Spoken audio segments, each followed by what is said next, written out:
नमस्ते। दूसरे अध्याय में भगवान श्री कृष्ण ने अर्जुन को कर्म योग और सांख्य योग के बारे में बताया है और स्थिर बुद्धि पुरुष के लक्षण और उसकी महिमा क्या है उसके बारे में बताया है। अथ द्वितीय अध्याय। श्री भगवान उवाच कुत्सत्वा कश्मलमिदं विश्वे समुपस्थितम् अनार्यजुष्टम स्वर्गम कीर्तिकर्म अर्जुन। श्री कृष्ण बोले हैं, अर्जुन तुझे इस असमय में यह मोह किस हेतु से प्राप्त हुआ, क्योंकि न तो यह श्रेष्ठ पुरुषों द्वारा आचरित है, न स्वर्ग को देने वाला है और न ही कीर्ति को कराने वाला है। अर्जुन वाच है कथम भीष्ममहं संख्ये द्रोणं च मधुसूदन ईशो भी प्रतियोत्स्यामि पूजा हवारिसूदन है। अर्जुन बोले, हे मधुसूदन, मैं रणभूमि में किस प्रकार बाणों से भीष्म पितामह और द्रोणाचार्य के विरुद्ध लड़ूंगा, क्योंकि हे अरिसूदन वे दोनों ही पूजनीय हैं। कापण्य दोषोपहत स्वभाव पक्ष्यामि त्वां स धर्म समूढ़ चेता यश्रेयं स्यानिश्चितं ब्रूहि तन्मे शिष्य तेहम शाधि मां त्वां प्रपन्नम। इसलिए कायरता रूप दोष से उपहत हुए स्वभाव वाला तथा धर्म के विषय में मोहित चित्त हुआ मैं आपसे पूछता हूँ कि जो साधन निश्चित कल्याणकारक हो वह मेरे लिए कहिए, क्योंकि मैं आपका शिष्य हूँ, इसलिए आपके शरण हुए मुझको शिक्षा दीजिए। श्री भगवान उवाच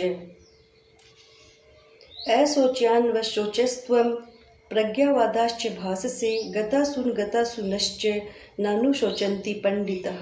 श्री भगवान बोले हैं, अर्जुन तू न शोक करने योग्य मनुष्य के लिए शोक करता है और पंडितों के से वचनों को कहता है, परंतु जिनके प्राण चले गए हैं उनके लिए और जिनके प्राण नहीं गए हैं उनके लिए भी पंडित जन शोक नहीं करते हैं।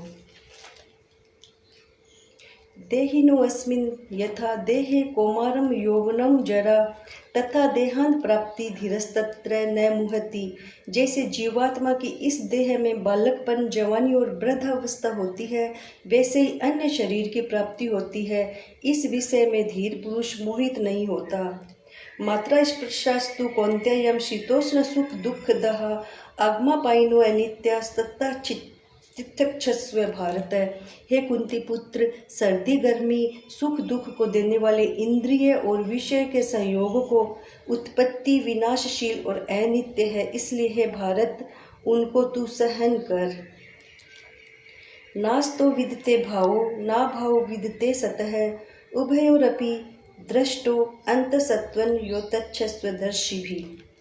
असत वस्तु की तो सत्ता नहीं है और सत्य का अभाव नहीं है।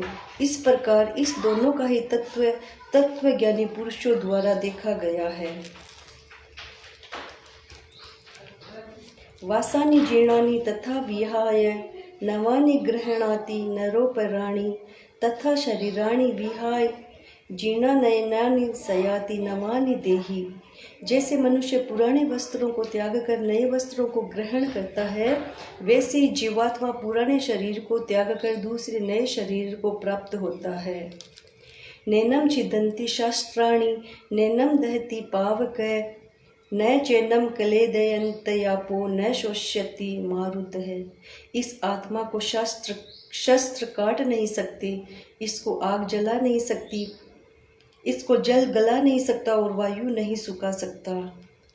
अछेद्यो अयम दाहो अयम कलेद्यो अशोष्य एव च नित्यः सर्वगतः स्थाणुरचलो अयम सनातन है। क्योंकि यह आत्मा अछेद्य है, यह आत्मा अदाह अकलेद्य और निसंदेह अशोष्य है तथा यह आत्मा नित्य सर्वव्यापी अचल और स्थिर रहने वाला और सनातन है।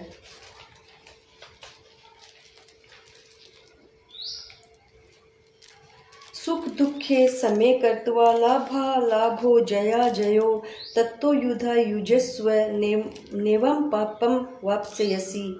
जय पराजय लाभ हानि और सुख दुख को समान समझकर उस के बाद युद्ध के लिए तैयार हो जा। इस प्रकार युद्ध करने से तू पाप को नहीं प्राप्त होगा।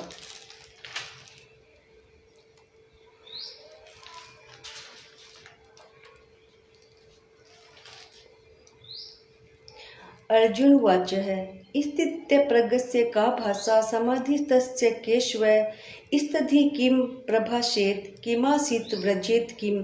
अर्जुन बोले, हे केशव, समाधि में स्थित परमात्मा को प्राप्त हुए स्थिर बुद्धि पुरुष का क्या लक्षण है?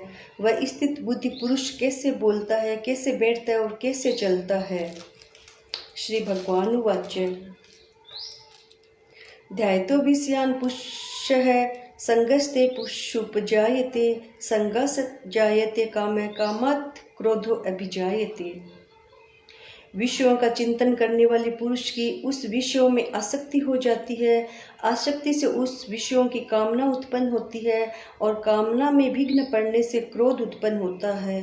क्रोधात् भवति सम्मोह, सम्मोहात् स्मृति विभ्रमः, स्मृति भ्रंशात् बुद्धिनाशो, बुद्धिनाशात् प्रणश्यति। क्रोध से अत्यंत मूढ़ भाव उत्पन्न हो जाता है। मूढ़ भाव से स्मृति में भ्रम हो जाता है। स्मृति में भ्रम हो जाने से बुद्धि अर्थात ज्ञान शक्ति का नाश हो जाता है और बुद्धि का नाश हो जाने से यह पुरुष अपनी स्थिति से गिर जाता है।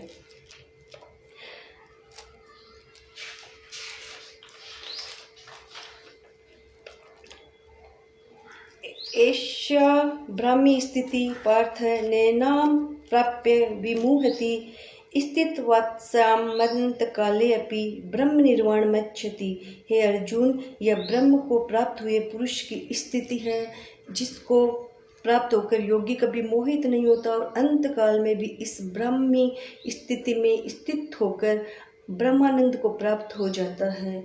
ओम तस्दित। श्रीमद् भगवद गीता सुप्नि वस्तु ब्रह्म विद्यायाम योग शास्त्रे श्री कृष्ण अर्जुन संवादे सांख्य योगो नाम द्वितीय अध्याय। मैंने द्वितीय अध्याय संक्षिप्त में पढ़ा है, विस्तृत आप स्वयं पढ़ेंगे इसी भावना के साथ। ओम शांति, ओम शांति, ओम शांति।